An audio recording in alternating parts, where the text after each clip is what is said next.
when you're using pumpkin planning in your business, you're positioning the business around the sweet spot.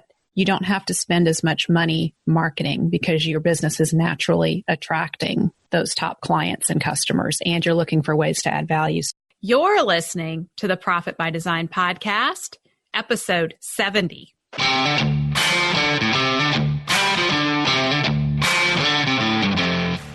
You work hard in your business. On the Profit by Design podcast, we ask the big question: what has your business done for you lately? Hi, I'm Dr. Sabrina Starling, the business psychologist, the author of How to Hire the Best, and your co-host on the Profit by Design podcast.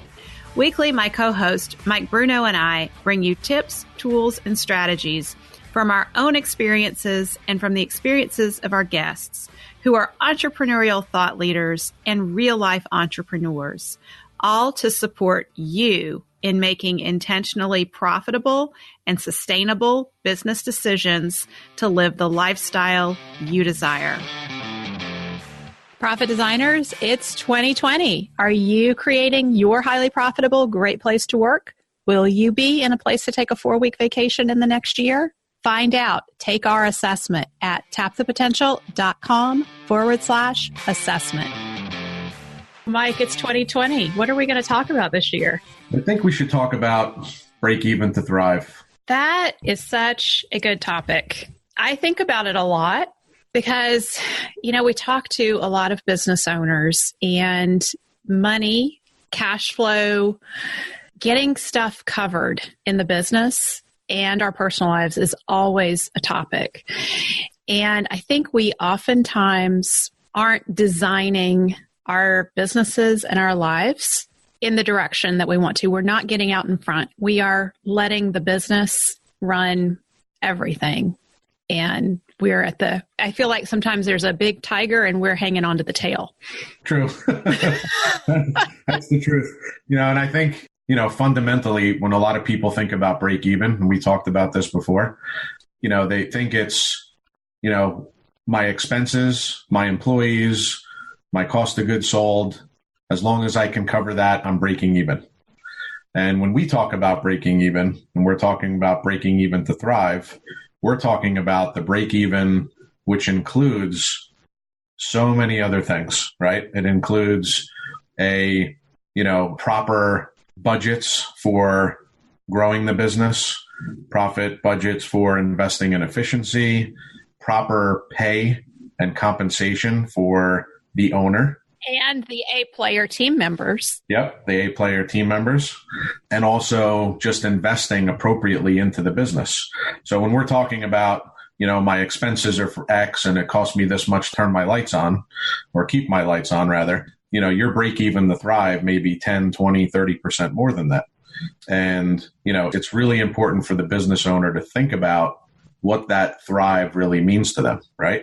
Yeah, that is such an interesting discussion point because we get clients who have been doing profit first for a year, 18 months, and all of a sudden there's more money in that owner's compensation account than they've ever seen before.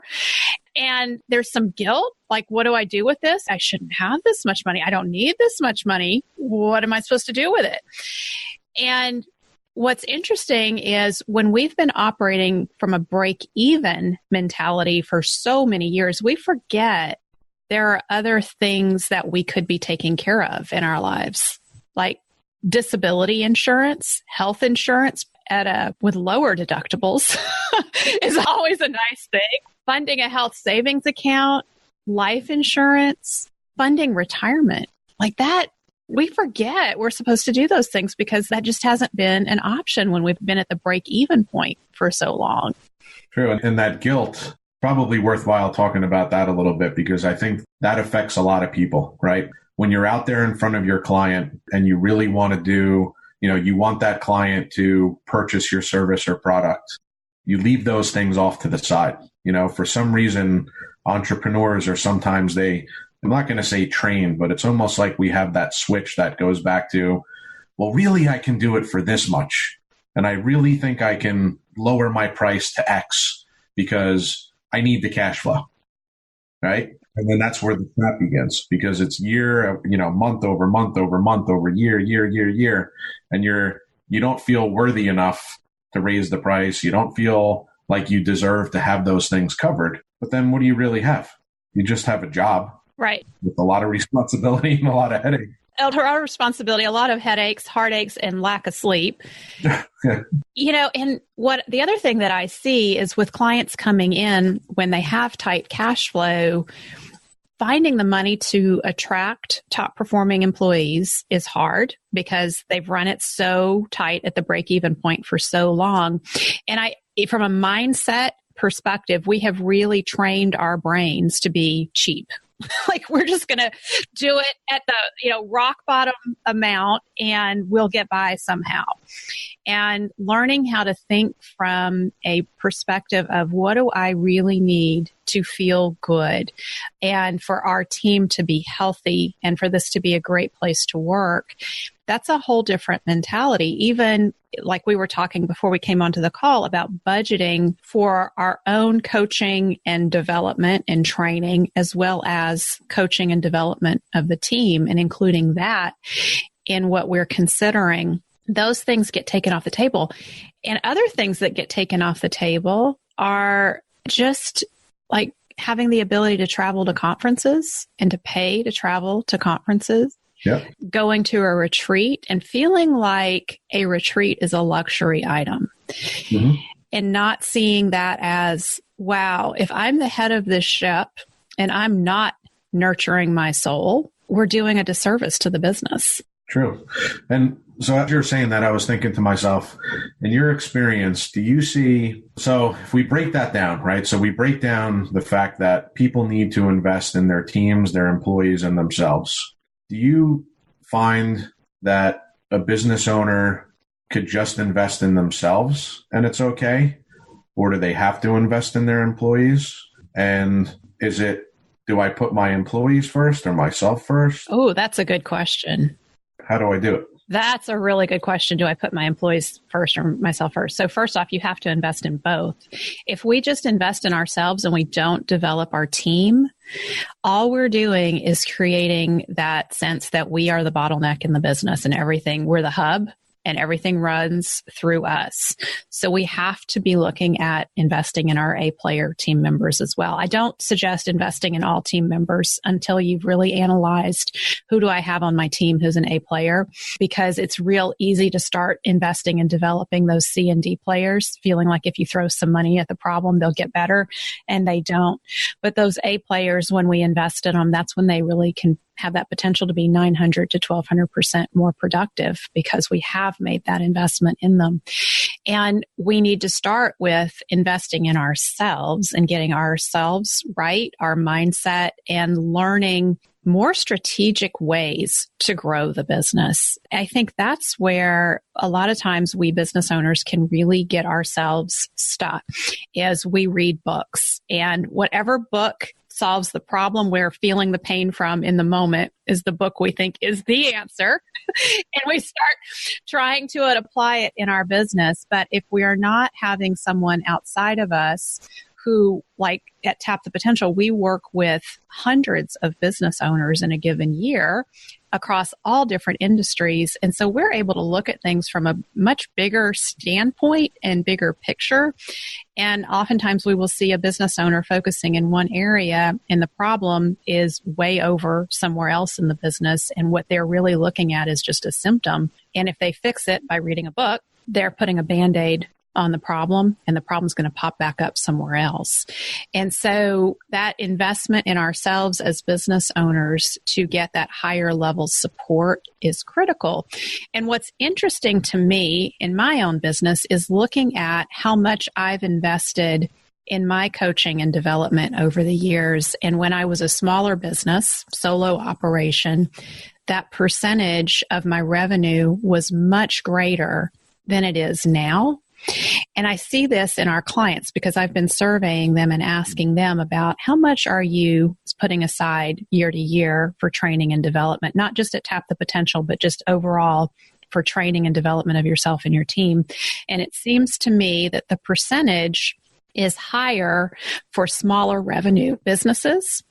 And as the revenue goes up, we become more efficient with that investment. So the percentage gets smaller. And that's really what should be happening, because our investments in our training and development really should be bringing a return on the investment.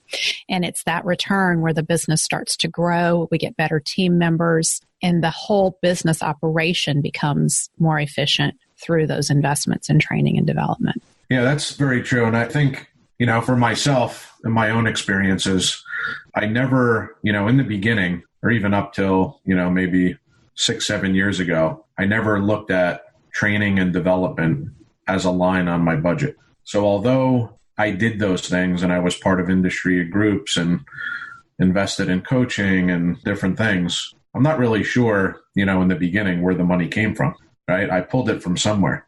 But as we're talking about, this break even to thrive mentality and the mindset shift into that, let's say I'm a $500,000 business. It's me and a couple employees.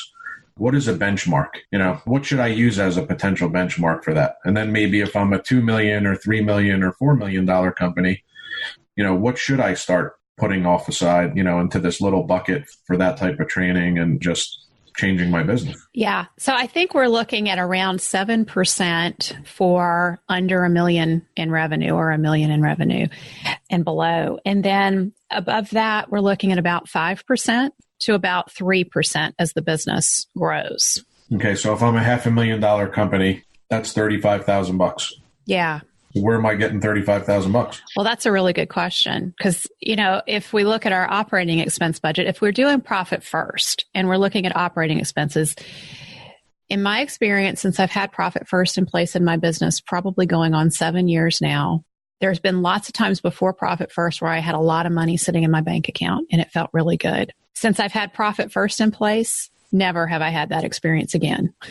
And that's the reality of profit first, because we're moving things into different accounts and having them properly allocated, like money sitting in a tax account. So that money previously sitting in my bank account that made me feel really rich wasn't mine. It was for taxes, but I just didn't know it. Right. So when I say now that I have profit first in place, I don't ever have that experience where I go into my operating expense account and go, oh, look at all this money. Like, that doesn't happen. It's always like, wow, look at that. We're running pretty much where we need to be. So if I'm going to invest in coaching and training for my team and myself, where do I get that money? And here's what's interesting to me. In the businesses that are most profitable, that are having a great place to work and they're highly profitable at Tap the Potential, some of it's coming out of a marketing budget, because when you're using pumpkin planning in your business, you're positioning the business around the sweet spot. You don't have to spend as much money marketing because your business is naturally attracting those top clients and customers, and you're looking for ways to add value. So a piece of that would come from the marketing budget. A portion of it would come from owner's compensation, and a portion of it would come from profit. And when I was a smaller business, smaller revenue, I took all of it out of my owner's compensation. And that doesn't feel good to say that. And it didn't feel good at the time. But I was also well aware that, boy, there's $35,000 coming out now. But I'm going to use that to grow the business. And if I'm running my owner's compensation off of a percentage off of revenue growth, I'm going to more than recoup that in the next year or 2 years as the business grows. That's a really good concept. And what I'm thinking about here is, for myself, I always had the shiny object syndrome, where I would invest in things that I thought would take me to another level, but it really didn't, right? So I was always the guy who, the new computers come out, let's get new computers because it's going to make me feel good. This XYZ came out, the tool came out, the this, the that, and all these different things. And I think what I'm hearing is that investing in yourself and the business and the employees is really super high up there, along with profit and owner salary and paying your taxes and all these other things. In the beginning, if you don't have a separate budget for it, but you need to do something and you need to make some changes, you dig into the marketing budget a little bit, you dig into your owner's salary a little bit. But while you're doing those things and you're getting help in the areas of your business where you need help, the efficiency is going to increase, fairly quickly. And that, we're saying fairly quickly. It could be, 2 months, 3 months, 6 months, but that's pretty quick in the business world because we know how, years fly by. It seems like we're always at the end of the year filing our taxes, right? It comes quick. But I think just having that mindset shift of, kind of putting your foot down and maybe holding off on some of the other expenses that you think are the newest, greatest software. You just have to have it, or you have to have this, or you have to have a new truck or a car or whatever it is. Put that stuff aside before you're covering this first. Exactly. And, I want to talk about my headspace when I was first investing in coaching and how it felt like, wow, that's a lot of money to be putting into coaching. And what I came to realize is I was carrying around so much stress internally by trying to figure it out on my own that investing in coaching was going to take a lot of stress off of my plate because I would finally have that outside person guiding me, someone who had knowledge of multiple businesses and had done this before, who could guide me in a more effective way. And so to me, I was sacrificing some vacations in order to be able to invest in coaching. I was sacrificing, buying a new car in order to be able to invest in coaching. But when I thought of how that's going to take stress off of me, is it worth it? In my mind, it was totally worth it. And it's been one of the best investments I've made because I can look back and say, if I hadn't invested in that coach, in that experience at that time, I would have stayed stuck. And look at what the business has done year over year as a result of that. Wow, that was totally worth it. My personal income has gone up considerably because of those investments. And at the same time, I want to just acknowledge that for many, when they're looking at investing in coaching and training for themselves and their team, it looks like there's this big gulp factor, like, really? Oh my gosh. But when we talk about moving from that break-even mentality to break-even to thrive, oftentimes it does take that. You have to just kind of gulp and go. Yeah. And as entrepreneurs, that whole thing of you wear every single hat, and it's proven that wearing every single hat doesn't work in the long term, right? So the mentality that you can do everything yourself and you're the be all end all and you don't need a coach because I could read that book or I can do this or I can search online for it, keeps you stuck.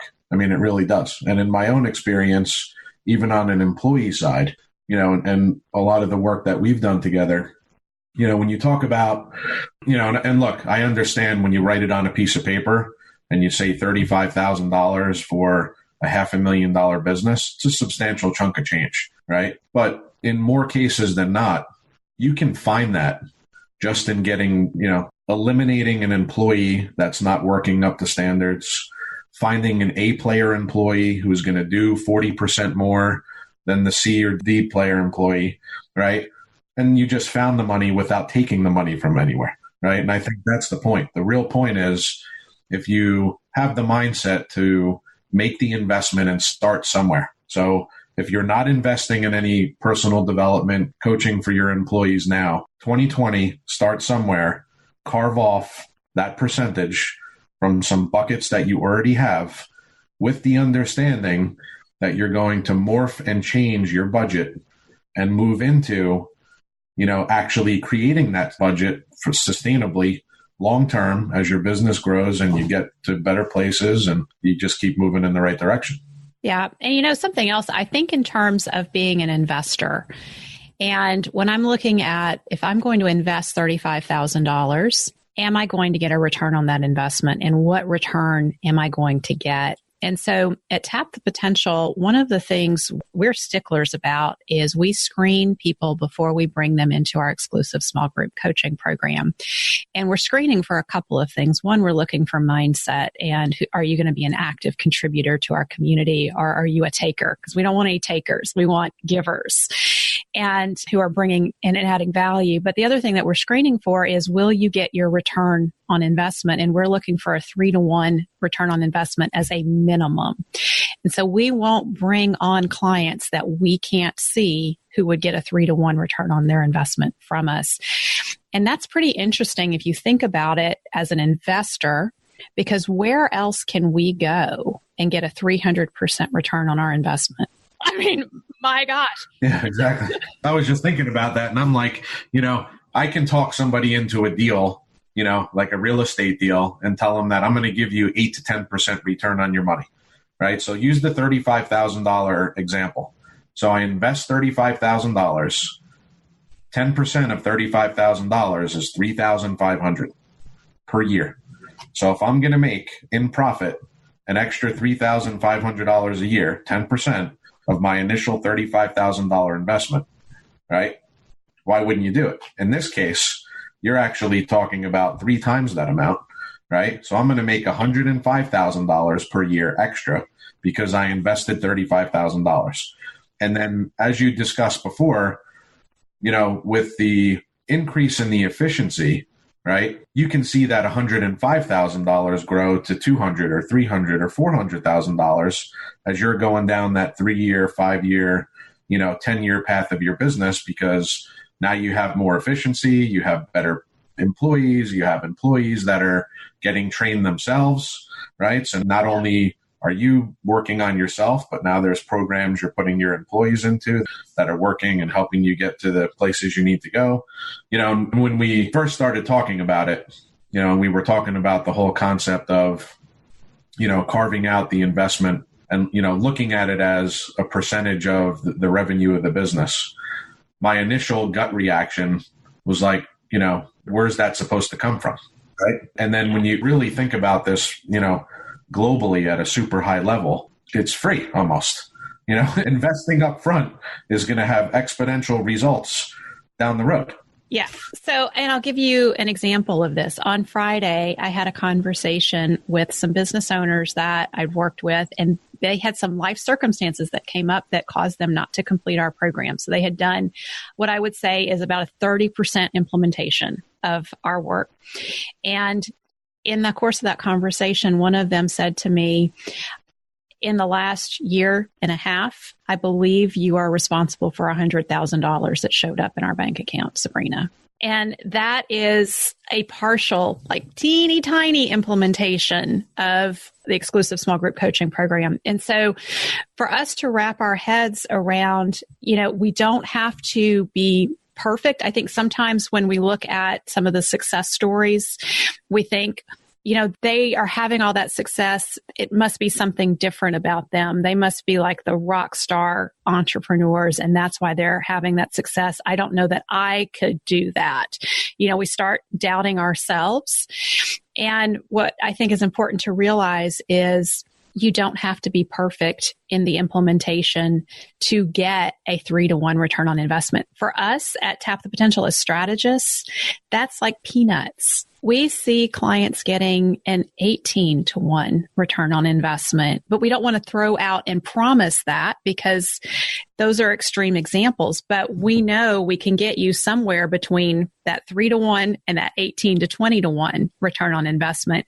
And any of that is going to be good. I'm happy with that when I get that kind of return on investment from my coaching, Sure.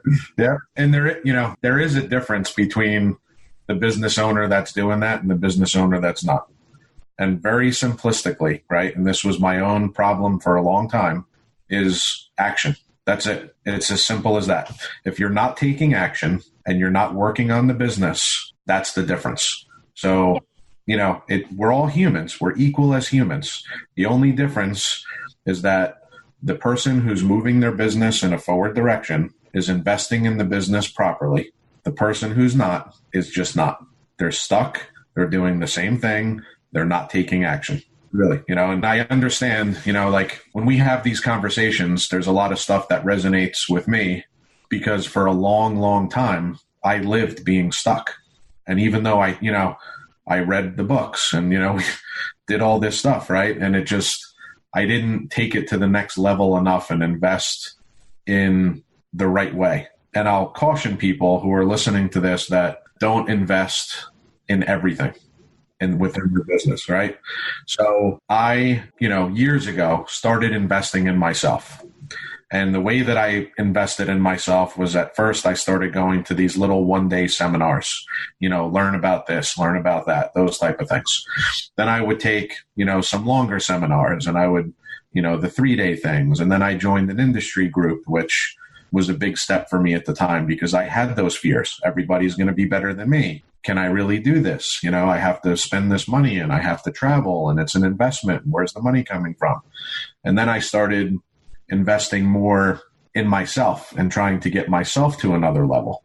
Then I was stuck with my employees because I was growing, but I didn't have the skill set to get my employees to grow with me and or switch out the employees for ones that were elevated to now where I was elevated, right? So, you really can't, start somewhere, but have a plan that you're going to reach these stages, right, where you have to keep investing, where if you're going to invest in yourself, it's the first step, do it, but understand 3 months down the road or 6 months down the road, you better start figuring out how to invest in your employees so that together you're growing and together as a team and a company, you're getting to the next level. Absolutely. I want to talk about one of our big questions on the Profit by Design podcast, which is what has our business done for us lately? And with the new year, I think that's a really fun question to take into consideration. Like, what did your business do for you in 2019? And what do we want it to do for us in 2020? And I think the other question that comes in there is, where did our businesses fail us in 2019, right? Exactly. Because we're on the Profit by Design podcast, we're about designing businesses to support the lifestyles we desire. And so looking back at 2019 and thinking through, well, what was the lifestyle that I wanted to have in 2019? And did my business support that, or did it pull me further away? Yeah, I think if whoever wants to take that challenge and actually dig a little deep and think about, where do you want your business to go in 2020? Where has it failed you in 2019? What has it done well for you in 2019? Just really take the time and be truthful and honest about both sides of the fence, right? And the business, absolutely, we talked about this whole definition of entrepreneur, a couple, whatever it was, 6 months ago on a different podcast. But, when you own your own business, it absolutely must give you the lifestyle that you want. Otherwise, you're just creating a total trap and it's just not worth it. So, having those goals laid out and identifying how to get there and where to go and investing in the business, is the only way to do it. Really is. I go back to my own experience. I tortured myself for years. All the mental anguish and things that I missed and all the torment and everything else for no reason, really, for no reason. You can't be guilty about picking certain types of customers. You can't be guilty to say no to other customers that are not a right fit for your business. You can't be guilty holding on to employees that are not A players and just keeping there because you like them or, they have a dog that's sick or, kids they need to provide for, whatever it is. You really need to make changes and just invest the right way and, just bring the business to another level. Yeah. So from your perspective, Mike, when you look at 2019, what's your business done for you in 2019?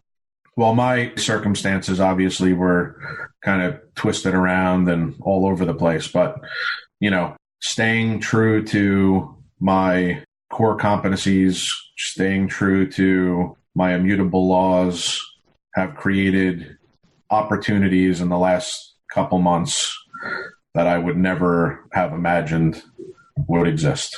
Aligning myself with other A players, really being focused on my goals and really what I want. So from that perspective, 2019 has been fantastic. However, I am concerned as I move into 2020, doing the work now up front, really identifying what I want it to do for me in 2020, how I'm going to ensure that it's going to stay that way in 2020. I am going to have some pretty significant increase in employees over the next 6 months. So that's going to be something that's going to be, top of mind, that I'm going to have to invest in the team and keep myself moving in the right direction. So that's kind of it in a nutshell. Now let me ask the same question to you. put you in the hot seat. Yeah. So I think it's a little hard for me because on the one hand, my business in 2019 has done some phenomenal things for me. You know, How to Hire the Best became an international bestseller. Like, how freaking cool is that? I didn't even have that on my agenda or my radar screen January 1, 2019. I just wanted to launch the book, forget bestseller. And certainly it never even occurred to me international bestseller. So that's really cool. And just a side note I want to say about that. I was sending out books to our ambassadors, and I was really struck as I was putting those books in those envelopes for our ambassadors. What a small group of ambassadors we had that created the international bestseller status. And that to me just speaks to like small, mighty, determined teams and what we're capable of doing. That's really cool. So, and that's something that my business did for me in 2019. I felt a lot of support from our community, our profit designers, the broader Tap the Potential community. And I really feel a support for a movement to make life better for entrepreneurs overall. So that's huge. This podcast, the people that we've gotten to interview and talk to in the last year on this podcast, so amazing. The conversations we've had, and when I'm out and about and I run into our profit designers and they comment on the different episodes and what they're taking from these conversations, it just fills me right up. It's so cool. So, but what it didn't do for me in 2019, well, so let me say another thing that it did for me in 2019 is I took a lot of time off. I took a 4-week vacation. I took a 6-week vacation. I took a week off at spring break, a week off at Thanksgiving. And the times that I worked my tail off. And in 2020, I need to find a different balance, a different way. Like there's high periods of intensity and then there's periods of intense relaxation. In 2020, I need to balance that a little better. So that's what I'm looking forward to. How are you going to do that? I don't know. That's a really good question. What's your ideas and thoughts on how you're going to do that? You can solve a lot of problems if you can brainstorm it right now. Yeah, no, thank you for the coaching, Mike. I need it. So my initial thoughts around how I'm going to do that is that I am writing books during my vacations in 2020. And because that's been the hardest thing about writing books is the context switching from writing going into meeting after meeting after meeting. And then, wait, there's some editing that needs to be done, but I've been sitting in meetings for 5 hours on a Zoom line and I don't want to see my computer. I'm really tired of looking at my computer. So I'm looking at really being more intentional about blocking time that is dedicated for writing in large blocks of time. And we're going to plan these launches for both. We have 2 books that I'm going to be putting out this year, the How to Hire the Best, the Entrepreneur's Ultimate Guide to Attracting Top Performing Employees, and the 4-week vacation. So we have those already on the calendar. And this is something that's very different in my world, is planning like 14, 15, 16 months ahead. I'm usually somebody who's looking out a quarter ahead. So planning this far in advance is different, but it also gives me a feeling of control again, and rather than my feeling like I'm the holding onto the tail end of the tiger, which is what it felt like during the last book launch is, okay, there's a tiger here. I'm hanging on, because we had about a quarter to plan that book launch. So what can we do if we have a year, 14 months to plan? Yeah.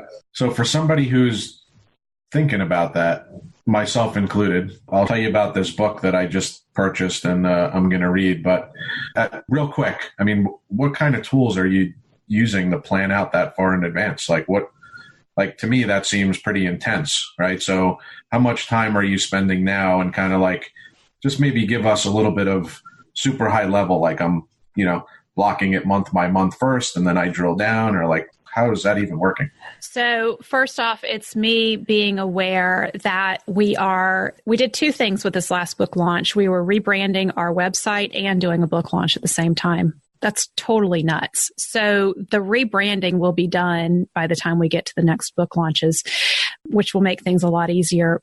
But I am somebody who works really well with a deadline, and I hate being a bottleneck. So knowing those 2 things about myself, I'm looking at what are my deadlines that I need to hit, And what are the things that I'm going to need to review so that my team can keep things moving forward?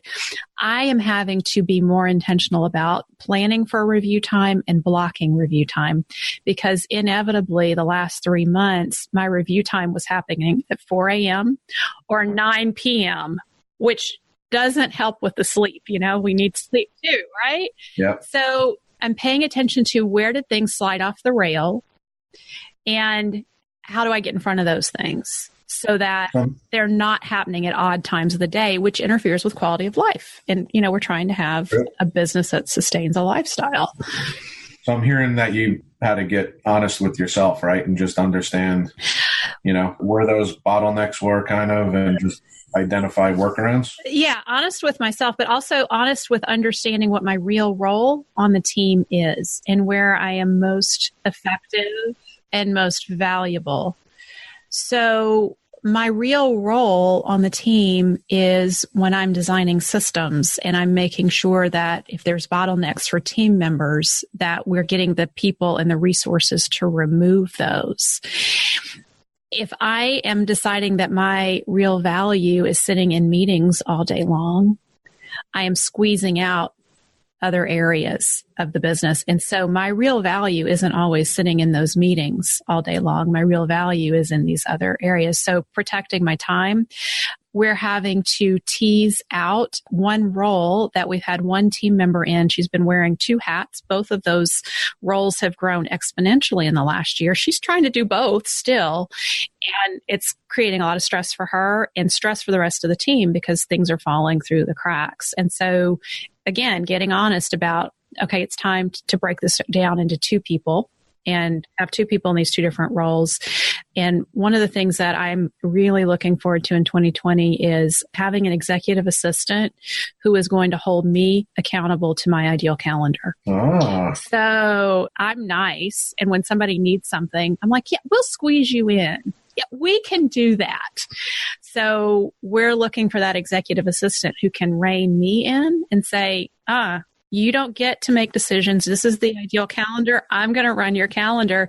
You show up and you do what you need to do because those are the things you've determined from that higher level strategic thinking. Those are your $10,000 an hour activities. So for anybody who's listening that wants to be Sabrina's boss, send her a private message. Yeah, good luck with that, because I think that's a hard job. I have not done well with it myself these last few months. So, yeah. So I mentioned this book. So there's an author, Jeffrey Gitomer. So he's been around for a long time. I remember years and years and years ago, I was reading a lot of his sales books. So he wrote, sales Bible book and a lot of book about making connections. And, this was predominantly even before, a lot of the social media platforms that we use today were actually even in existence. But I was perusing, I think it probably Amazon or whatever. I was just looking at some books, I think maybe trying to download something else. But I saw a book that he just came out with. It's called The Ultimate Guide to Productivity, Procrastination, and Profitability. Get Shit Done. Plain and simple. That's what it says on the cover of the book.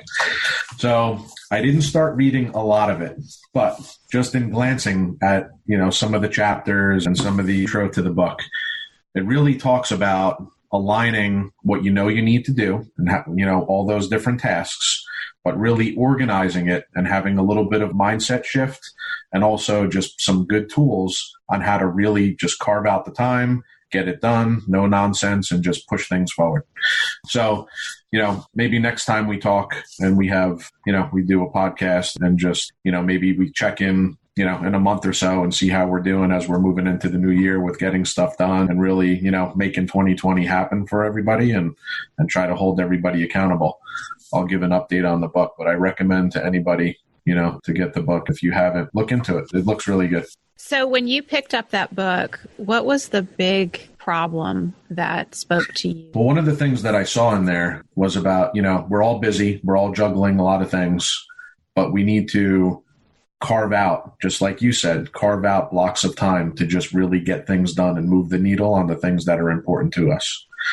And, for me, I think that's going to be one of my big stepping stones for next year. As we move into next year, we have some, very significant things happening. And I know that if I'm not truly organized and I don't put my goals in front of everything else, that there could be some major derailment. And I want to avoid derailment, right? And I want to make sure that, I'm focused on my why and what I want this business to do, and just making sure that it's giving me the lifestyle that I want. I don't want to talk, in 3 months from now saying everything's out of control. So for me, it was kind of like, let me work on this now and invest the time into making sure that I have a good plan, which is similar to kind of what you're explaining. I mean, you have a huge year coming up, 2 books and all these things happening. How do you get in front of it? Instead of just, let's get through the holidays and then figure it out in January, it doesn't work. By the time we're figuring it out, it's too late. No, it doesn't. Yep. Yeah, we're already a month in. So I think maybe for our profit designers, it might be interesting for us to kind of close this out by talking about, in your past experience, when you've held your goals and held the priority on your goals, what's worked for you in doing that? And then I can share some things that I've done that it's worked for me. Sure. I mean, for me, simply just really, like I have a lot of things in my mind. So for me, when I document things, so documenting it and setting up, that, kind of just mapping it out on paper and saying, I need to do this to this to this, and move these rocks along and get them passed so I can move on to the next thing. I mean, really, that's the most important thing for me, is really staying focused, having the clarity on what I need to do, just holding myself accountable to do it. Yeah, you're a high self-accountability person, and I am too. Not everybody is like that. And one of the things that I know is when I commit something to someone else, that's even higher for me than self-accountability. It'll happen. And so me sitting here on this podcast saying, I'm publishing these books in 2020, I know it'll happen. Yeah. And I also have to counter that for myself, because the first thing that'll go will be my self-care. Because if I've committed something, to somebody else, then I will sacrifice sleep or whatever. And so one of the things that I do to counter that is I have a mastermind group that I'm accountable to on my self-care, which has been very powerful for me in this past year to achieve both strong business goals, but also maintaining good self-care. The only place where I've really fallen down is the sleep, and that I'm hoping with these other parameters, other things that I'm putting in place, I'll get the sleep back under control too. Yep.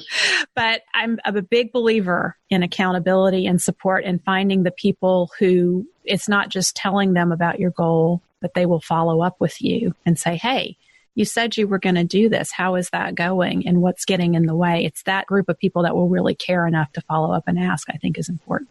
True. Very important. Yeah. So I think we're setting things up here for a good 2020, Mike. We are. I'm excited about it. I hope everybody, takes the time to get your stuff in order. And, really, I think I'd like to hear too, if anybody can kind of message us or, get in touch with us and let us know if you're not budgeting for self-improvement and employee improvement, what you're doing to move in that direction. Yeah. How you're going to find the money in the budget to do that. And it's huge. It really is huge. Yes, it is. And I think if you want to message us on Facebook through the Profit by Design podcast Facebook group, that's a great place. You may not want to put that into the Facebook group, but you can private message us through that means. And the other thing that I would love to see in the Facebook group is what's important to you in 2020 that you want to be intentional around that will help you have more of the lifestyle that your business is supposed to be sustaining you around. What is that you really want your business to create for you in 2020? Let's hear about that in the Profit by Design podcast Facebook group. Sounds good. Okay. All right. Till next time. Take care, everybody. Thank you for spending time with us today. Join our conversation in the Profit by Design podcast Facebook group. Share your thoughts on today's episode, ask us questions, and let us know what you want to hear about next.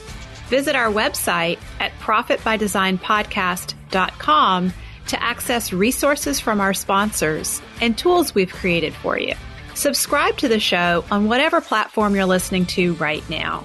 There's a subscribe button right there. Go ahead and hit it so that you always get a notification when we release a new episode. And finally, share our podcast with a friend if you know a friend who would enjoy it. Thanks again for listening. This is real life business. Keep your chin up, Keep moving forward. You got this.